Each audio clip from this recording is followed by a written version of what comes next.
बिहार के मुख्यमंत्री नीतीश कुमार की समृद्धि यात्रा का 5वां और अंतिम चरण आज संपन्न हो गया। नालंदा और पटना में आज नीतीश कुमार की समृद्धि यात्रा हुई। नालंदा में सीएम नीतीश कुमार ने 810 करोड़ की योजनाओं की सौगात दी, जबकि पटना में कुल 1056 करोड़ की योजनाओं की सौगात दी गई।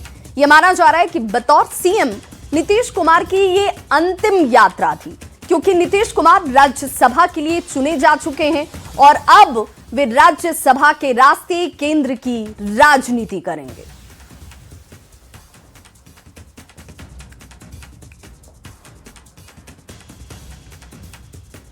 आप सब जानते हैं कि 24 नवंबर 2005 को पहली बार एनडीए सरकार बनी थी और उसी समय हम लोगों की सरकार बनी थी। तब से ही चला, तब से राज्य में कानून का राज है और हम लगातार विकास के काम में लगे हुए हैं। लेकिन हम लोगों की सरकार जब बनी थी 24 नवंबर 2005 को, और तब से तो पूरा काम हम लोगों ने करवाया है और केंद्र सरकार का पूरा अब सहयोग हो रहा है, सब कुछ हो रहा है। लेकिन उसके पहले जो लोग थे कोई काम नहीं कर रहे थे। समझे, पहले वाले लोग क्या हाल था, याद है ना? पहले क्या स्थिति थी हम लोगों के सरकार के बनने के पहले? जो सरकार में थे उन लोगों का क्या हाल था? पहले बहुत बुरा हाल था। लोग शाम के बाद घर से बाहर नहीं निकलते थे। आई जानते हैं, सबको कह देता घरवा में कि शाम में बंद कर लो, बाहर मत निकलो। तो नालंदा में सीएम नीतीश कुमार की समृद्धि यात्रा के दौरान लोग खड़े होकर गुहार लगाने लगे। लोगों ने नीतीश कुमार से दिल्ली नहीं जाने की गुहार लगाई, जिसके बाद पुलिस को बुलाना तक पड़ गया और पुलिस ने लोगों से बैठ जाने की अपील की। हालांकि तब भी लोग मानने को तैयार नहीं हो रहे थे। जनता की आकांक्षा, जनता की चाहत, जनता के लोग बेटा आपके सदनों को सलाम करता हूं। जय हिंद, जय बिहार, जय नालंदा। तो नालंदा के बाद पटना में सीएम नीतीश कुमार की समृद्धि यात्रा में बड़ी संख्या में महिलाएं पहुंची, जो नीतीश कुमार के बिहार से दिल्ली जाने की खबर से निराश नजर आई। उनका कहना था कि नीतीश कुमार बिहार में ही रहकर विकास के कार्य करें। जो आज नीतीश कुमार की समृद्धि यात्रा समाप्त हो गई है और इस वक्त कई जीविका दीदी हमारे साथ हैं। आज मुख्यमंत्री को सुना आपने, कैसा लगा? कैसा लगा मुख्यमंत्री को सुनना? बहुत अच्छा लगा। अच्छा, अब चर्चा है कि नीतीश कुमार अब दिल्ली चले जाएंगे, बिहार में नहीं रहेंगे, कैसा लग रहा है सुनकर? क्या? नीतीश कुमार अब दिल्ली की राजनीति में चले जाएंगे, कैसा लग रहा है? बिहार छोड़कर दिल्ली रहेंगे? दुख हो रहा है, दुख हो रहा है। ये है, हाँ है। अच्छा, आप लोग के लिए कितना किए नीतीश कुमार? बहुत कुछ किए हैं। निकल कर यहाँ तक आए, यही बहुत बड़ा बात है। अच्छा, ये नीतीश जी ने किए? हाँ, हाँ। कैसा लग रहा है मैम, आप बताइए? अच्छा नहीं लग रहा है। मत जाए, यहीं रहे बिहार में, बिहार में ही रहे, मत जाए। बिहार में ही रहे? हाँ, क्या सब ठीक है। आप लोग क्या लग रहा है, नीतीश जी बिहार में ही रहे? हाँ, बिहार में ही रहे, बिहार सुधारे नीतीश कुमार, तो नीतीश कुमार न रहेगा, और कोई आएगा ताली वाले तो नहीं सुधारेगा। तक नीतीश कुमार की समृद्धि यात्रा समाप्त हो गई। पश्चिम चंपारण से शुरू होकर उनकी यात्रा आज पटना में समाप्त हुई और इस दौरान नीतीश कुमार ने आज अपने समृद्धि यात्रा के आखिरी चरण में भी जो बातें बोली उससे साफ था कि उन्होंने 2005 के पहले की तुलना की, 2005 के बाद की। उन्होंने साफ साफ किया कि 2005 के बाद जब उन्होंने सत्ता संभाली तो बिहार को कहां से कहां पहुंचाया और जो भी विकास की तस्वीर आज दिखती है उसके लिए उन्होंने कितनी मेहनत की। कैमरामैन मनीष जुनेजा के साथ आनंद अमृतराज, न्यूज 18 नेटवर्क, पटना। बापू सभागार में बीजेपी के राष्ट्रीय अध्यक्ष नितिन नवीन बेहद भावुक नजर आए। आज पटना में जब वो बापू सभागार में मौजूद थे तो उनकी भावुकता उनके चेहरे पर नजर आ रही थी। उन्होंने नीतीश कुमार के विकास कार्यों की तारीफ की और कहा कि आरजेडी के जंगल राज में बिहारी शब्द एक गाली बन गया था। बिहार के लोगों को बाहर खुद को बिहारी कहने में शर्म आती थी, लेकिन नीतीश कुमार ने जिस तरह से बिहार में काम किया उससे आज बिहारी शब्द गाली नहीं, सम्मान का शब्द बन गया। उन्होंने कहा कि नीतीश कुमार बिहार को लालटेन युग से एलईडी युग में लेकर आए हैं। हम लोगों ने वो भी दौर देखा जब बिहार के घरों में कोई रोशनी पहुंचा दे, ये कल्पना भी दूर थी। उस लालटेन के युग से इस एलईडी युग का सफर आपने बिहार को कराने का काम किया है, इसके लिए मैं आपको बहुत बहुत बधाई देता हूं। आज हर घर में अगर बिजली पहुंचा है, उस लालटेन युग से एलईडी युग में अगर बिहार आया है, तो इसका श्रेय आपको जाता है मुख्यमंत्री जी। मुख्यमंत्री जी, आपके नेतृत्व में जो सरकार चली, लगातार जिस प्रकार से एक अपराध के बारे में, जंगल राज के बारे में जो बिहार की चर्चा होती थी, हम बिहार के लड़के जब बाहर पढ़ने गए थे, उस समय हम लोग को शर्म से मुड़ी झुकाना पड़ता था। अपनी आइडेंटिटी को छिपाने के लिए हम लोग कभी कभी अपने शिक्षण संस्थानों में जहां हम पढ़ाई करते थे, लेकिन आज बिहार का लड़का कहीं भी काम करता है तो वो गर्व से कहता है कि मैं बिहारी हूं। ये गर्व का क्षण आपने दिलवाया है, इसके लिए मैं तहे दिल से आपका बहुत बहुत अभिनंदन करता हूं, बहुत बहुत बधाई देता हूं। और ये समृद्धि यात्रा का जो रथ और समृद्धि यात्रा का जो दौर आपने इस यात्रा के माध्यम से प्रारंभ किया है, ये यात्रा निरंतर चलती रहेगी, ऐसी हम सब की शुभकामना है। एनडीए सरकार के नेतृत्व में बिहार समृद्धि के दौर से और आगे तेजी से बढ़ेगा। और बड़ी खबर इस वक्त पटना से आ रही है, जहां पर निशांत कुमार ने वरिष्ठ जेडीयू नेता से मुलाकात की है। विधानसभा उपाध्यक्ष नरेंद्र नारायण यादव से उनके आवास पर जाकर उन्होंने मुलाकात की, भेंट की। मुलाकात के दौरान राजनीतिक जानकारी उनसे ली। नरेंद्र नारायण यादव ने उनका स्वागत भी किया। दोनों नेताओं ने कुछ वक्त साथ में बिताया और बातचीत की और उनसे उनके तजुर्बे का लाभ लेते हुए निशांत को आप देख पा रहे होंगे, जहां पर मुलाकात की गई और कुछ वक्त साथ साथ बातचीत के दौरान। पटना के रविंद्र भवन में सम्राट अशोक की जयंती मनाई गई। कार्यक्रम में उप मुख्यमंत्री सम्राट चौधरी समेत कुशवाहा समाज के कई नेता शामिल हुए। सम्राट अशोक जयंती के अवसर पर सम्राट चौधरी ने कहा कि सम्राट अशोक ने अखंड भारत का सपना पूरा किया था। उन्हें चंड अशोक भी कहा जाता था और समाज में चंड भी होना जरूरी है और करुणा भी होना उतना ही जरूरी। ये सम्राट अशोक की दो तरह के जीवन रहे हैं। एक, जब उन्होंने तलवार उठाया था तो तलवार में कोई युद्ध नहीं आ रहा और इस देश में जितने भी रियासत थे सबको जीतने का काम किसी राजा ने किया था, उसका नाम सम्राट अशोक था। कुछ इतिहासकार उनको चंड अशोक भी कहते हैं। और चंड अशोक और करुणा का अशोक दोनों फर्क हैं। और अब बात लॉ एंड ऑर्डर की।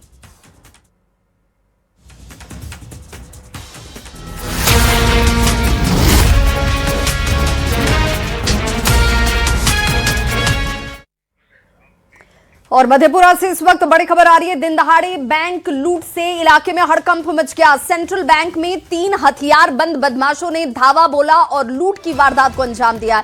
हवाई फायरिंग कर ये दहशत फैलाते हुए भी नजर आए। करीब 1,30,000 रुपए लूट कर ये अपराधी फरार बताए जाते हैं। सीसीटीवी बंद होने की वजह से अब इनकी पहचान भी मुश्किल है। भर्राही थाना क्षेत्र के मरहू की ये घटना, हथियार लहराते हुए ये बदमाश बताया जा रहा है कि यहां से फरार हो गए। फिलहाल पुलिस मौके पर पहुंचकर अपराधियों की तलाश को लेकर कार्रवाई में जुट गई है। दहशत का माहौल इलाके में जरूर नजर आया और सुरक्षा व्यवस्था पर एक बार फिर से सवाल उठाए गए।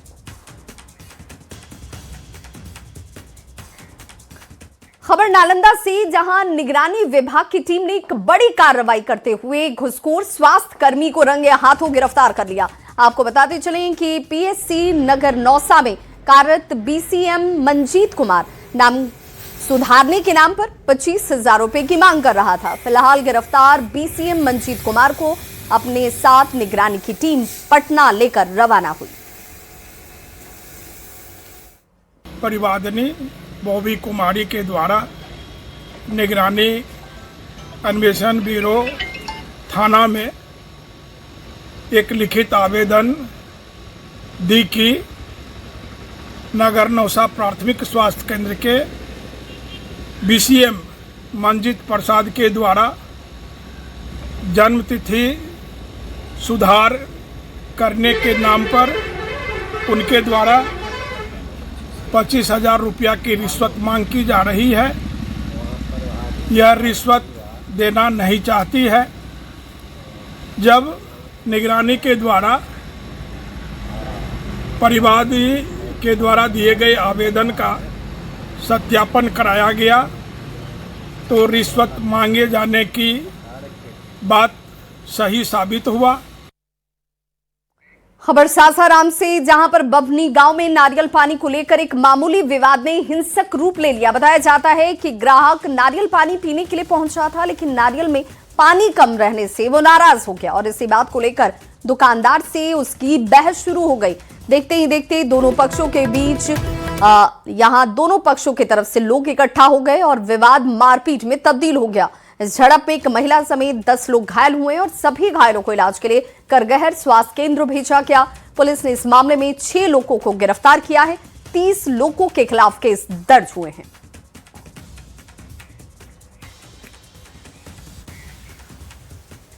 मुजफ्फरपुर से बड़ी खबर, जहां पर फैमिली कोर्ट को बम से उड़ाने की धमकी दी गई। धमकी से अदालत में हड़कंप मच गया। जिला जज को ईमेल के जरिए यह धमकी भेजी गई।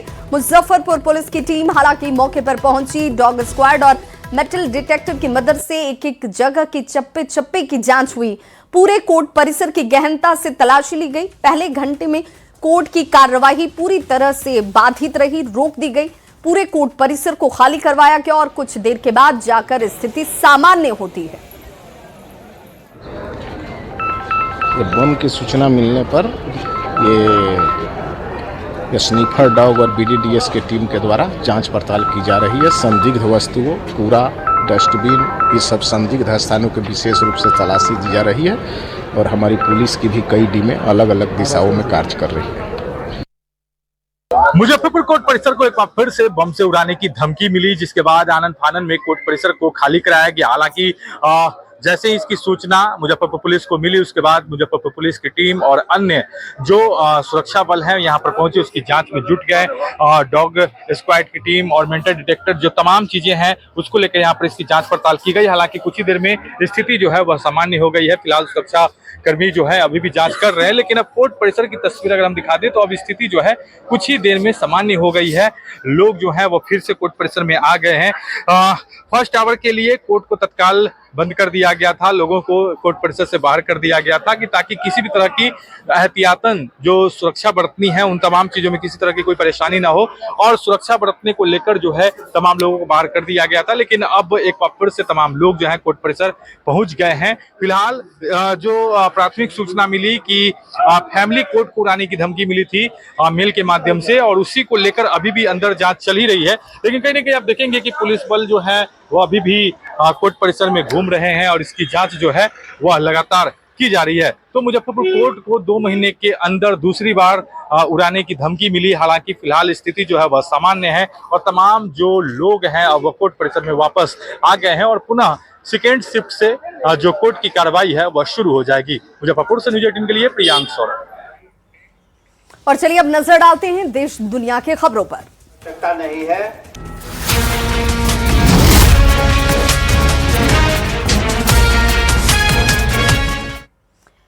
देश भर में दुर्गाष्टमी और रामनवमी की रौनक देखी जा रही है। मां दुर्गा के 8वें स्वरूप महागौरी की पूजा अर्चना के लिए मंदिरों में श्रद्धालुओं की कतारें लगी नजर आ रही हैं और इस दिन कन्या पूजन का भी विशेष विधान है, जिसमें कन्याओं को देवी का स्वरूप मानकर उनकी पूजा की जाती है और उन्हें पूजन कराया जाता है। वहीं रामनवमी को लेकर भी तैयारियां अपने अंतिम चरण में हैं। इस दौरान देश भर में भव्य शोभा यात्रा निकाली गई। सभी राम भक्तों को हार्दिक हार्दिक अभिनंदन। और इस बीच प्रधानमंत्री नरेंद्र मोदी ने भी देशवासियों को रामनवमी की ढेरों शुभकामनाएं दी। पीएम मोदी ने वीडियो पोस्ट करते हुए लिखा, मर्यादा पुरुषोत्तम के जीवन से हर परिस्थिति का सामना करने की प्रेरणा मिलती है। उनके आदर्श अनंत काल तक भारतवासियों के साथ साथ संपूर्ण मानवता के पथ प्रदर्शक बने रहेंगे। श्री राम आकाश है, श्री राम राम यानी सत्य और पराक्रम का संगम। दिव्य गुणे शक्र समो रामः सत्य पराक्रम। राम यानी धर्म पथ पर चलने वाला व्यक्तित्व। राम सत्पुरुषो लोके सत्य सत्यपरायण। राम यानी जनता के सुख को सर्वोपरि रखना। प्रजा सुखत्वे चंद्रस्य। राम सिर्फ एक व्यक्ति नहीं, राम एक मूल्य है, एक मर्यादा है, एक दिशा है। राम राम श्री राम राम जय राम राम बोलो राम राम बोलो राम राम राम श्री राम राम राम जय राम राम। तो कटिहार में रामनवमी के अवसर पर भव्य शोभा यात्रा निकाली गई। शोभा यात्रा में प्रभु श्री राम के साथ साथ कई वीर पुरुषों की मूर्तियां भी लगाई गईं। इस शोभा यात्रा में आकर्षक मॉडल बनाकर लोगों को रक्तदान करने के लिए भी जागरूक किया गया।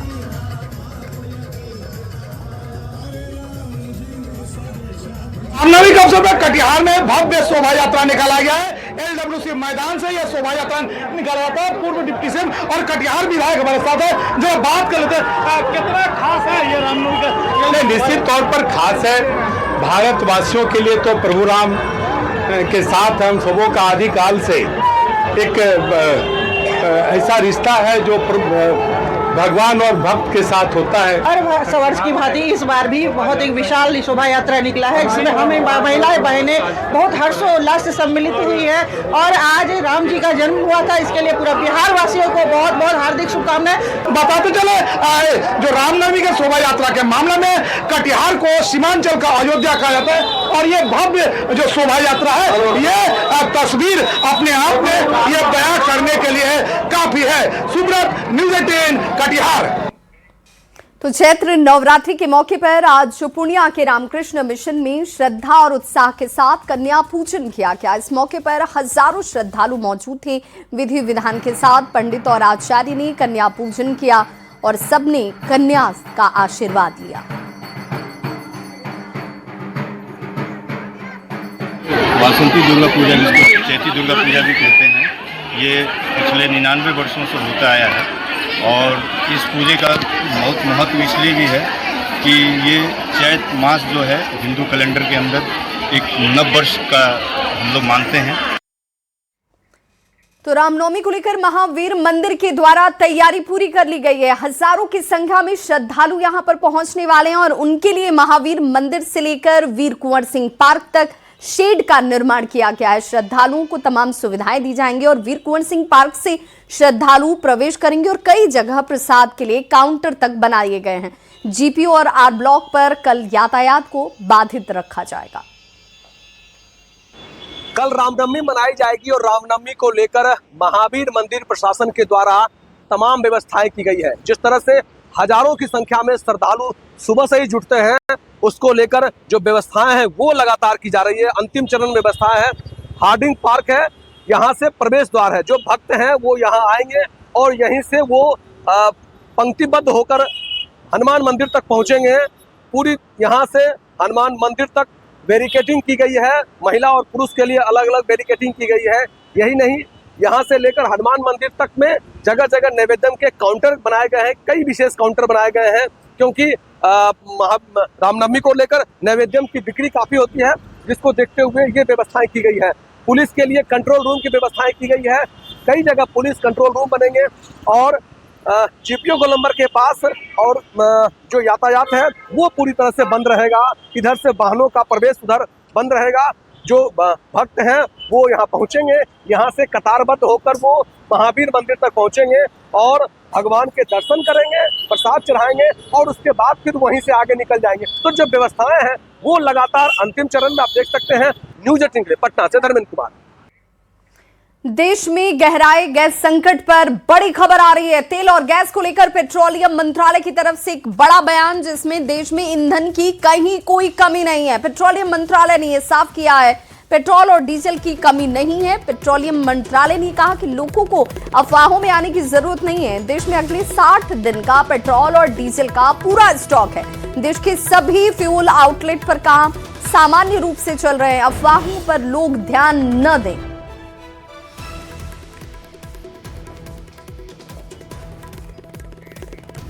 और बड़ी खबर एलपीजी को लेकर, जिसमें भारत पहुंचा है एक और जहाज एलपीजी लेकर। कतर से एलपीजी लेकर ये जहाज भारत पहुंच चुका है।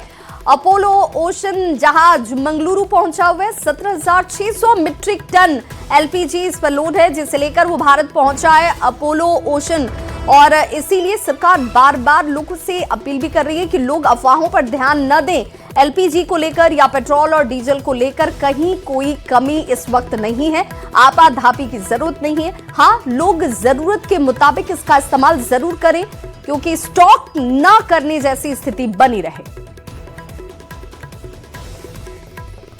और अब बात मिडिल ईस्ट में जारी जंग की कर लेते हैं। तो पश्चिम एशिया में जारी जंग का 27वां दिन है। सीज फायर वार्ता की खबरों के बीच वार पलटवार का दौर भी चलता हुआ, जहां ईरान ने ट्रंप के 15 पॉइंट्स के प्लान को धोखा करार दिया, तो वहीं व्हाइट हाउस ने फिर एक बार ईरान को शर्त नहीं मानने पर गंभीर अंजाम भुगतने की चेतावनी दे दी। इसी बीच ईरान ने अमेरिका नेवी के F-18 फाइटर जेट को मार गिराने का दावा कर दिया है, जिसे लेकर अब तक अमेरिका का कोई बयान सामने नहीं है। दूसरी तरफ लेबनान और ईरान पर इजरायली सेना के ताबड़तोड़ हमले जारी हैं। नेतन्याहू ने साफ कर दिया कि दुश्मन को मिट्टी में मिलाकर ही वो दम लेंगे। इजराइल का साफ कहना है कि युद्ध विराम पर अपनी रक्षा के लिए दुश्मनों पर वो वार करता रहेगा।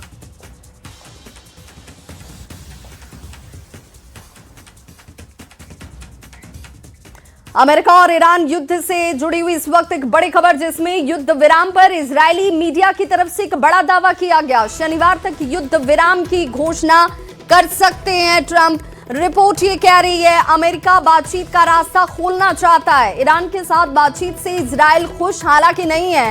ट्रंप की 5 दिन की मोहलत शनिवार को खत्म भी हो रही है। और इस बीच ये बड़ी जानकारी, जिसमें संभवतः आने वाले वक्त में ये युद्ध रुक सकता है और इस युद्ध विराम की घोषणा ट्रंप कर सकते हैं शनिवार तक।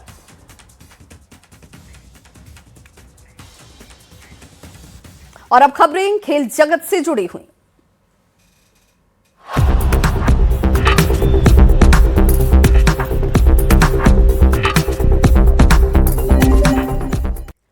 मुंगेर में फुटबॉल खिलाड़ियों और खेल प्रेमियों के लिए एक बड़ी खुशखबरी है। अब उन्हें इंटरनेशनल स्तर की सुविधा अपने ही शहर में मिलने जा रही है। जिलाधिकारी, जो खुद भी फुटबॉल खिलाड़ी और प्रेमी हैं, उन्होंने खिलाड़ियों को खास तोहफा देते हुए पोलो मैदान के एक हिस्से में आधुनिक एस्ट्रो टर्फ मैदान बनवाया है। इस टर्फ की खासियत यह है कि बेहद टिकाऊ और लंबे समय तक भारी उपयोग के बाद भी खराब नहीं होता। साथ ही इसमें प्राकृतिक घास की तरह पानी देने या फिर काटने छाटने या विशेष देखभाल की जरूरत नहीं पड़ती है।